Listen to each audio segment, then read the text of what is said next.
Financial markets పై పట్టు సాధించాలనుకునే వాళ్ళు Revanth conduct చేసే వెబినార్ కోసం ఈ నెంబర్ కి కాల్ చేయండి. నమస్తే, వెల్కమ్ టు విష్ణు టాక్స్. నేను మీ విష్ణు. ప్రస్తుతం నాతో పాటు qualified person, finance professional Rajeshwar Reddy గారు ఉన్నారు. వారితో మాట్లాడదాం. సార్ నమస్తే. సార్ రాజేశ్వర్ రెడ్డి గారు. నమస్తే అండి. సార్ రాజేశ్వర్ రెడ్డి గారు, మనం లాస్ట్ 4 years నుంచి ఫైనాన్షియల్ ఎడ్యుకేషన్ మీద చాలా వీడియోలు చేసాం. వ్యాపారాలు చేసే వాళ్ళు ఏ విధంగా ఇన్వెస్ట్మెంట్ చేసుకోవాలి, ఉద్యోగాలు చేసే వాళ్ళు ఏ విధంగా ఇన్వెస్ట్మెంట్ చేసుకోవాలంటూ కూడా ఎవరికి తగ్గ ఇన్వెస్ట్మెంట్ ఐడియాస్ మనం వాళ్ళకి ఇచ్చుకుంటూ వెళ్తున్నాం. అయితే అంటే మనం కొన్ని ఇన్వెస్ట్మెంట్ ఐడియాస్ చెప్తున్నప్పుడు ఎస్పెషల్లీ ఉద్యోగాలు చేసేవాళ్ళు చాలామంది ఒక మాట అంటున్నారు, సార్ మాకు వచ్చేదే కొంచెం జీతము, ఆ కొంచెం జీతంలో నుంచి మేము ఇన్వెస్ట్మెంట్స్ చేయలేము, మా పరిస్థితి అమ్మో 1వ తారీఖు జీతం పడిందంటే 5వ తారీఖు 10వ తారీఖు ఖజానా ఖాళీ అయిపోతుంది, కాబట్టి ఇన్వెస్ట్మెంట్స్ అంతా మేము చేయలేమని కొంతమంది చెప్తుంటారు.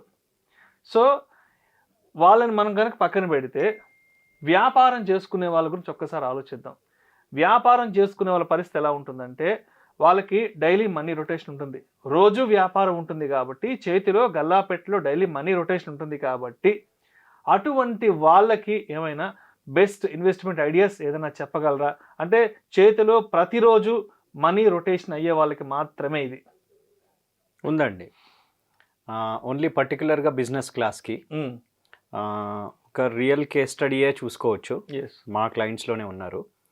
అంటే బిజినెస్ వాళ్ళు సరే బిజినెస్ బాగా నడుస్తుంది కదా, నేను ఇంకా ఇన్వెస్ట్మెంట్ చేయడం ఎందుకు అని ఎప్పుడు అనుకోవద్దు.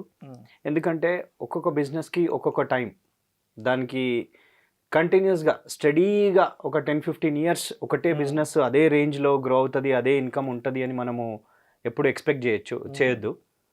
ఫ్లక్చుయేషన్స్ ఉంటాయి. కాబట్టి బిజినెస్ క్లాస్ పర్టికులర్గా వాళ్ళ బిజినెస్లో నుంచి వచ్చే ప్రాఫిట్ని పక్కకు పెట్టుకొని వెల్త్ గ్రో చేసుకునే ఛాన్స్ ఉందండి.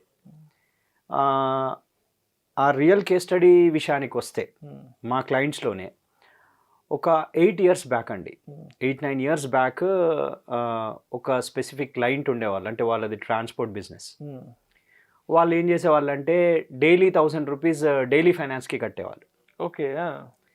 సో మేము వెళ్ళి మాట్లాడి అంతా చేసినప్పుడు డైలీ ఫైనాన్స్ కడుతున్నారు, మళ్ళీ తీసుకుంటున్నారు, మళ్ళీ ఎక్కడో ఖర్చు అయిపోతుంది. ఇట్లా ఎన్ని సంవత్సరాలు చేసినా సరే ఆ 1000 rupees డైలీ పక్కన పెడుతున్నారు, కానీ మళ్ళీ last at the end of the 1 year 2 year 3 year చూస్తే మళ్ళీ అక్కడ ఏం లేదు. సో వీళ్ళకి ఏంటి అనే సొల్యూషన్, మేము ఇచ్చిన సొల్యూషన్ ఏంటి అని అంటే ఎస్ఐపి స్టార్ట్ చేయించాం. అదే 1000 rupeesతో ఎస్ఐపి స్టార్ట్ చేయించాం. సో ఈ స్టార్ట్ చేయడానికి అంటే దీని బ్యాక్గ్రౌండ్ చెప్తానండి.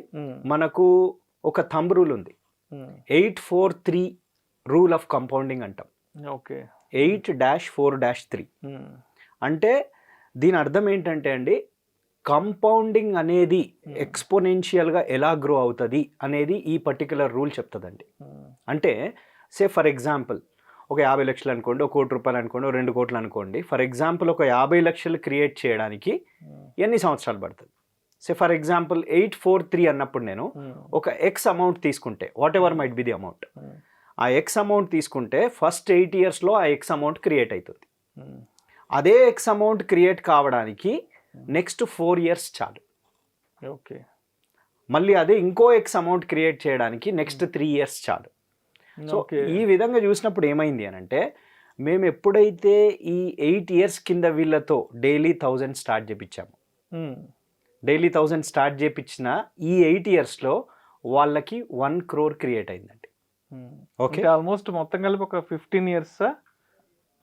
అంటే స్టార్టింగ్ 8 yearsలో స్టార్టింగ్ 8 yearsలో క్రియేట్ అవుతుంది.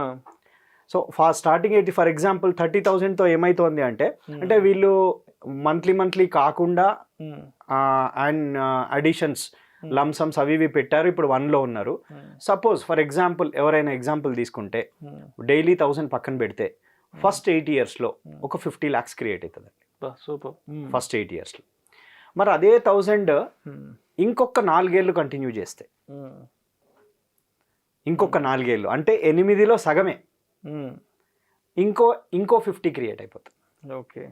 ఫస్ట్ 8 yearsలో ఒక 50, సెకండ్ 4 yearsలో ఇంకో 50, అండ్ ఆ తర్వాత 3 yearsలో ఇంకో 50. సో 1.5 crore జస్ట్ ఒక డైలీ 1000 రూపీస్ పక్కన పెట్టుకుంటే ఈ బిజినెస్ వాళ్ళకి 1.5 crore కెన్ బి క్రియేటెడ్. ఇదంతా అట్ ద రేట్ ఆఫ్ 12% ఏనండి. అట్ ద రేట్ ఆఫ్ తక్కువ చెప్పుకుంటున్నాం. యావరేజ్గా ఈక్విటీలో పెట్టుకునే ఒకసారి అప్ ఒకసారి డౌన్ ఈ 12. బట్ మనకు దీని ఎఫెక్ట్ కనిపించాలంటే we need to wait that for that 15 years. ఎందుకంటే మీరు అబ్జర్వ్ చేస్తే జనరల్గా చాలామంది మ్యూచువల్ ఫండ్లో కానీ ఈక్విటీలో కానీ ఇన్వెస్ట్ చేసినప్పుడు ఒక 5-6 years ఇన్వెస్ట్ చేసి ఇంత రిటర్న్ వచ్చింది అని చెప్పి అక్కడ మళ్ళీ దాన్ని ఫుల్ స్టాప్ పెట్టి తీసి వేరే దాన్ని యూజ్ చేయడం ఏదో జరుగుతూ ఉంది. This is like A snow ball. దీనికి కరెక్ట్ ఎగ్జాంపుల్ ఏంటంటే ఒక స్నో బాల్ ఒక హిల్ నుంచి కిందకి జారుతూ ఉంటున్నప్పుడు ఫస్ట్ చిన్నగా స్టార్ట్ అవుతుంది, స్పీడ్ తక్కువ ఉంటుంది. అది కిందకి వెళ్తున్నప్పుడు ఆ సైజు పెరుగుతుంది, స్పీడ్ పెరుగుతుంది. Okay okay. Snow ball rolling down the hill exact example అనమాట. కిందికి వచ్చేసరికి సైజ్ పెరుగుతుంది, స్పీడ్ పెరుగుతుంది. సేమ్ కంపౌండింగ్ అండి. తక్కువ నుంచి ఎక్కువ అవుతూ ఉంటుంది. Same compounding. ఫస్ట్ 8 yearsలో 50 లక్షలు క్రియేట్ చేస్తే నెక్స్ట్ 4 yearsలో ఇంకో 50, ఇంకో 3లో ఇంకో 50. సో ఇవన్నీ ఇది ఎందుకు చెప్తున్నానంటే ఈ 8-4-3 కంపౌండింగ్ రూల్కి జనరల్గా మన బిజినెస్ క్లాస్ కానీ ఇండివిజువల్స్ కానీ ఇన్వెస్ట్ చేసినప్పుడు ఒక రిటైర్మెంట్ అనుకోండి, ఓ పిల్లల ఎడ్యుకేషన్ అనుకోండి, ఇవన్నీ చూసుకుంటే ఇఫ్ యూ స్టార్ట్ ఎర్లీ ఆ 15 years అయితే టైం ఉంటుంది. తొందరగా స్టార్ట్ చేసిన వాళ్ళకి మినిమం రిటైర్మెంట్కి మినిమం 15 ఉంటుంది.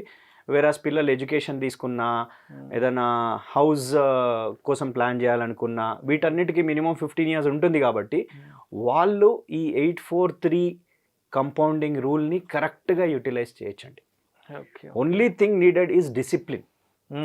మనము కంటిన్యూస్గా ఈ 15 years 8-4-3 ఈ 15 years కంటిన్యూస్గా రెగ్యులర్గా ఇన్వెస్ట్ చేస్తూ మార్కెట్ని చూసి వరీ కాకుండా పానిక్ అవ్వకుండా కంటిన్యూ చేస్తే ఆ 8-4-3ని కరెక్ట్గా ఇంప్లిమెంట్ చేసి we can create wealth. And ఓవరాల్గా మీరు అబ్జర్వ్ చేస్తే అండి, ఐ హ్యావ్ ద క్యాలిక్యులేషన్స్. ఒకవేళ 30,000 డైలీ 1000 పెట్టుకుంటే ఫస్ట్ 12 yearsలో మనం ఇన్వెస్ట్ చేసింది 28 lakhs అండి. 50 lakhs క్రియేట్ అయింది. ఆ తర్వాత కంటిన్యూ చేసి అప్పటి వరకు 43 lakhs ఇన్వెస్ట్ చేశాం, 1 crore అయింది. ఇంకో 3 ఏళ్ళు కంటిన్యూ చేస్తే టోటల్గా 54 lakhs ఇన్వెస్ట్మెంట్ అయింది, 1.5 crore అయింది. అంటే చూడండి, ఫస్ట్ 28 lakhs 50 lakhs అంటే ఓన్లీ దగ్గర డబుల్ మాత్రమే అయింది. కానీ 15 year ఎండ్కి వచ్చేసరికి ట్రిపుల్ అయిపోయింది. దట్టు ఎస్ఐపిలో. ఇట్స్ నాట్ ఒకేసారి మనం మనీ పెట్టలేదు. ఒకేసారి మనీ పెడితే దట్స్ ఎ డిఫరెంట్ రూల్. దాన్ని మనం రూల్ నెంబర్ 72 అని ఇదివరకు చేసాం మనము. So this is rule number 8-4-3 rule of compounding. Thank you sir. Thank you so much Rajeshwara Reddy గారు. డైలీ వ్యాపారం చేసుకునే వాళ్ళకి, డైలీ మనీ రొటేషన్ చేతిలో ఉండే వాళ్ళకి ఒక మంచి బెస్ట్ ఇన్వెస్ట్మెంట్ ఐడియా తెలియజేస్తుంది. Thank you so much sir. Thank you. నమస్తే.